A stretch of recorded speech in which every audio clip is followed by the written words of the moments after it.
Muy buenas a todos, ¿cómo están? Soy el maestro internacional Maximiliano Pérez y hoy vamos a estar retomando una sección que me han pedido mucho los suscriptores y es la de los campeonatos mundiales de ajedrez.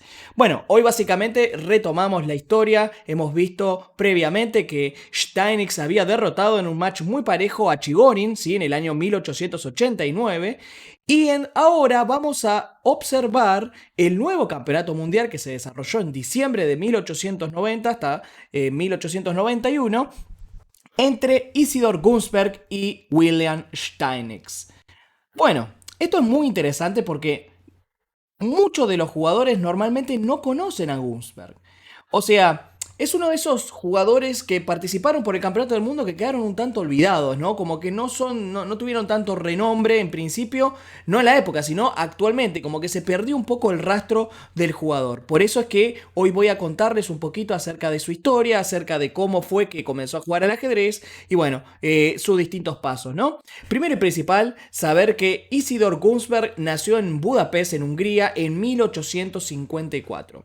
Para que tengan una referencia del nivel de jugador que estamos hablando, ha derrotado en matches a Henry Bird, 1886, o sea, jugador excepcional, y a Blackburn, la muerte negra, ¿no? En 1887. Es decir, ya había jugado contra jugadores de muy buen calibre, o sea, muy fuertes, y los había derrotado. De hecho, Gunsberg es considerado en la década de los 80 como uno de los mejores jugadores del mundo en esa época. Por ejemplo, dan fe de eso torneos que ha ganado, como por ejemplo el torneo de Hamburgo en 1885, ganó el torneo de Londres en 1887, el de Bradford en 1888 y compartió el primer puesto con Bird en Londres de 1889. O sea, recuerden que en esos tiempos no habían tantos torneos, o sea que ganar un torneo realmente era algo sensacional, porque generalmente en esos torneos participaban los mejores del mundo, ¿sí? En 1888 ya se decía que podía ser uno de los retadores de Steinitz por el campeonato mundial. De hecho, cuando se eligió a Chigorin, Gunsberg era la otra opción para jugar. En este caso, como ya sabemos, Steinitz elige jugar con Chigorin porque este tenía un score favorable contra él, ¿sí? Pero la verdad es que Gunsberg podría haber jugado totalmente. Igualmente, Gunsberg ya de por sí él no tenía tantas ganas de participar porque decía que todavía le faltaba mejorar un poco para ir por el campeonato del mundo. Por eso, en el año 1889, el Manhattan Chess Club organiza un torneo que fue como una especie de candidato, donde participaron 20 jugadores y todos muy fuertes. Y bueno, se consideraba como que el campeón iba a jugar contra Steinitz por el campeonato mundial. ¿Qué sucede? Gana un jugador que, bueno, en la historia del ajedrez no es tan renombrado porque después lo abandona inmediatamente, que es Mixa White. Bueno, ¿qué sucede? Este jugador luego abandona el ajedrez para dedicarse a su carrera como banquero, ¿sí? ¿Qué sucede? Rechaza jugar con Steinitz porque no estaba interesado en el ajedrez. O sea, simplemente era un pasatiempo de él, increíble pasatiempo, porque había quedado por encima de Chigorin, que es el que sale segundo. El cual, al haber perdido el match, rechaza pensando en que, bueno, tiene que prepararse, etc. ¿Quién había salido tercero? Bueno, Gunsberg. ¿Sí? Por eso es que se consideraba que él tenía el derecho de participar por el campeonato del mundo, ¿sí? Pero claro, él todavía no estaba del todo decidido, por eso que La Habana organiza un match entre Gunsberg y Chigorin, ¿sí? En el año 1889. ¿Para qué? Para decidir, para ver qué tal, ¿no? El retador, en este caso Gunsberg, a ver si realmente calificaba para jugar contra Steinitz o iba a ser básicamente una pérdida de tiempo. ¿Qué sucede? En este match Gunsberg le empata a Chigorin. O sea, estamos hablando Chigorin, subcampeón del mundo ya, ¿eh? Subcampeón mundial, porque esto fue después del match, ¿sí? Que jugó con Steinitz. O sea, es decir, Gunsberg le empata a su campeón mundial que había estado cerca de ganarle a Steinitz. O sea, entonces esa fue la confianza que necesitaba para participar y retar a Steinitz por el campeonato del mundo, ¿sí? Como una pequeña anécdota bastante curiosa, en 1890, James Mason, un jugador norteamericano, objeta que Steinitz elegía a los retadores porque le convenía y sobre todo porque hay una curiosidad y es que son generalmente judíos. Entonces él decía que elegía jugadores judíos y que elegía jugadores menos fuertes que él, cosa que como hemos observado, ¿no? Por los récords que tienen estos jugadores, no es cierto. Y la contestación de Steinix es bastante curiosa porque dice que, bueno, básicamente, seguramente Mason había hecho esta declaración en un estado de ebriedad, así que no podía tomarse en cuenta, ¿no? Steinix que tenía un carácter muy fuerte, ¿no? Imagínense. Bueno, el 6 de diciembre de 1890 se termina de completar todos los acuerdos, ¿no? El ganador sería el primero que gane 10 juegos, 10 juegos, ¿sí? Sin contar las tablas, ¿sí? O el que mayor cantidad de juegos gane después de 20 juegos. O sea, el máximo era 20 partidas y si, por ejemplo, bueno, todavía no había llegado a los 10 puntos, bueno, gana el que tiene más, ¿ok? En caso de que estén empatados en 9, el match era considerado tablas, era empate, ¿sí? Y el ganador, o sea, perdón, el campeón mundial conservaba su corona. O sea que, bueno, como ya sabemos, en esta época el campeón del mundo tenía ciertas ventajas, ¿no? Entonces, bueno, una de ellas era esta, o sea, tenías que ganar, bueno, con cierta diferencia, ¿no? Bueno, la bolsa de premios fue de $1.500, piensen que para esa época era un montonazo, ¿sí? Y 2/3 era para el ganador y Gunsberg se aseguraba básicamente es el resto, ¿no? El perdedor en este caso. Bueno, por supuesto también Gunsberg recibió $150 en... Bueno, por los viajes, ¿no? Para ir hasta allá, ¿no? Hasta el Manhattan Chess Club. Y bueno, también por juego había premios, es decir, el ganador de cada partida recibía $20. Si, por ejemplo, la partida era empate, $10 para cada uno, ¿sí? Así que, bueno, esos eran los premios por cada partida. El match empezó el 9 de diciembre, de hecho, en 1890, en el club de Manhattan, de Manhattan Chess Club, ¿sí? Bueno, vamos ahora, luego de esta pequeña introducción acerca de lo que fue el match, ¿sí? De las condiciones del match, vamos a pasar a lo que son las partidas. Ahí estamos. Entonces, esta primera partida comienza Steinix de blancas contra Gunsberg de negras, ¿sí? Y en este caso comienza bastante interesante porque Steinix en este match había preparado el gambito de dama, D4, D5, C4, E6, caballo C3, caballo F6 y ahora una de las excentricidades que tenía Steinix en estos tiempos, que es jugar F3. Bueno, por supuesto, muchos jugadores tal vez no conozcan esta oposición y es que realmente después de estos torneos no se jugó más, ¿no? Este F3 no es tan bueno porque, primero, no desarrolla una pieza. Es verdad que, bueno, según las ideas de Steinix, sabemos que quería controlar el centro, ¿no? Por eso F3 está destinado a como cerrar la posición y tratar de mantenerla. ¿Cuál es el problema? Que el peón de F3 molesta el desarrollo de las otras piezas, por ejemplo, el caballo de G1, ¿verdad? Entonces, Gunsberg aquí juega caballo C6, que es la idea más normal, más tranquila, ¿no? De básicamente, bueno, desarrollando una pieza. Pero la verdad es que aquí había que tomar ventaja de esta jugada de F3 y jugar C5, porque de esta manera demostramos que el caballo no puede desarrollarse por F3, que sería la casilla natural, ¿verdad? Entonces después de E3, caballo C6, por ejemplo, C por D5, E por D5, caballo G2.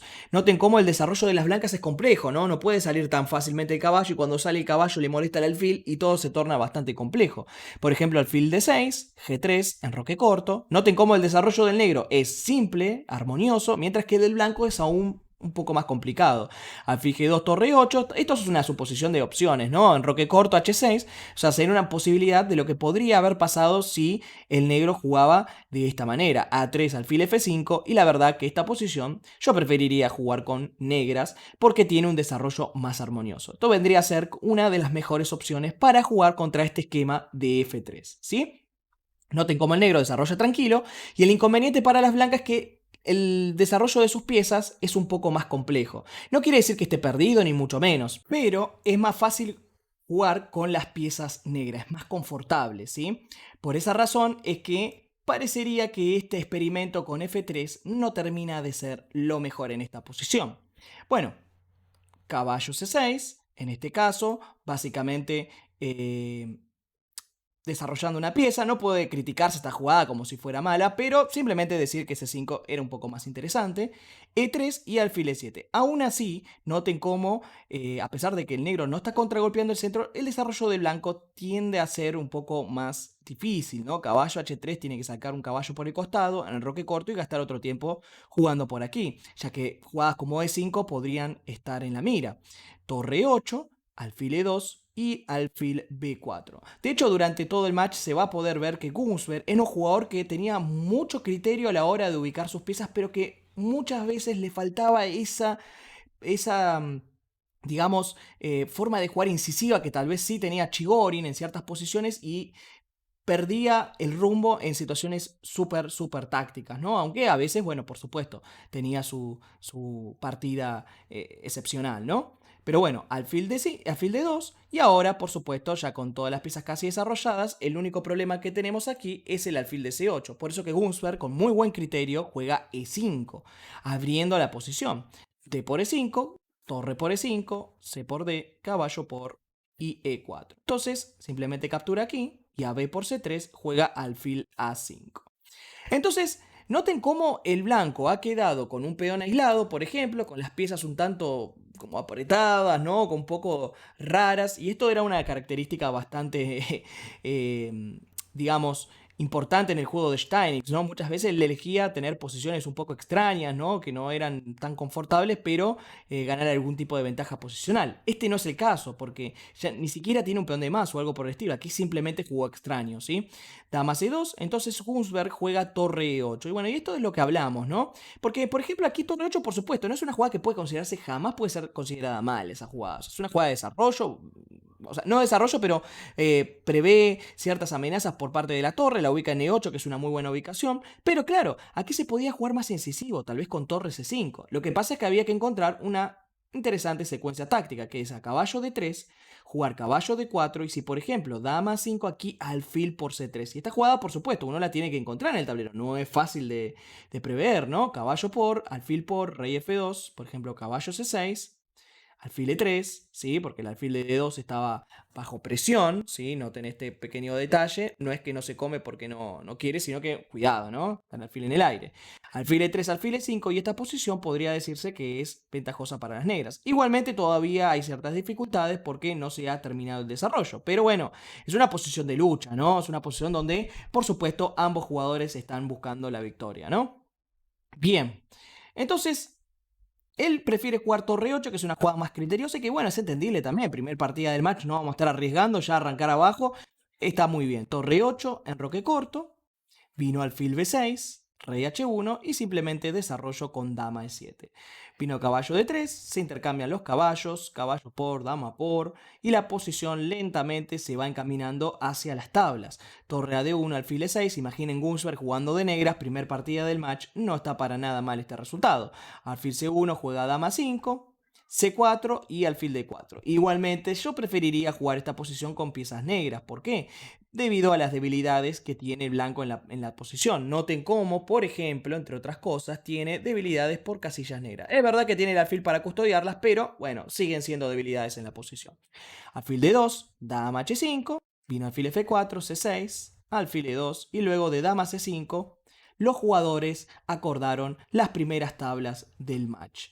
Por supuesto, si alguien podría aquí intentar forzar la posición, sería el negro, debido a la debilidad del peón de C4. Pero bueno, también es entendible que al ser la primera partida del match, al estar, bueno, seguramente bajo bastante estrés, ¿no? Porque no es fácil jugar por el campeonato mundial, Gunsberg se conforma con las tablas y bueno, le sirve para ganar confianza y demostrarse a sí mismo que puede luchar de igual a igual contra el campeón mundial, ¿sí? Así que bueno, espero que les haya gustado este primer video, que les haya servido para conocer un poquito más a Gunsberg, ¿no? Un jugador tal vez no tan conocido dentro del ámbito ajedrecístico, a pesar de haber jugado un campeonato mundial. Y que bueno, por supuesto, apoyen este video suscribiéndose al canal, recomendándoselo a un amigo y dejando ese like que es tan importante para que otras personas les aparezca en su inicio que estoy realizando esta actividad. Así que bueno, desde ya muchas gracias a todos y nos estamos viendo en la segunda partida del Campeonato del Mundo. Chau, chau.